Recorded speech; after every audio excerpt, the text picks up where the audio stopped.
নাই তাৰপিছত এই কি হ'ল এনেকে আৰে ভাই ইমান মহ তাকে ডুবে মই ঘৰৰ পৰা ধূপটো লৈ ঘূৰো যাচোন যা চলা ভাই এনেই ইমান গৰম তাতে আৰু মানে কি কৰিলো আৰে চোন ধূপেও কাম দিয়া নাই চোন মই গজিলা লৈ আহি আছো ধুই চালা একোৱে কাম নিদিয়ে ইটো ল না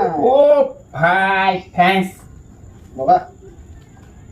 সেইটো কিন্তু ভাল লাগিছিল আৰু নেক্সট টাইম যদি যাব পাৰা তো মজা লাগিব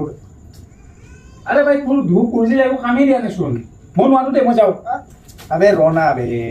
এতিয়া লাষ্ট উপায় আছে তোমাক গ্যাৰান্টি দিছো ইটো দি যাব এবে আনিছো আৰে জলদি আনা কি দু মৰি মোক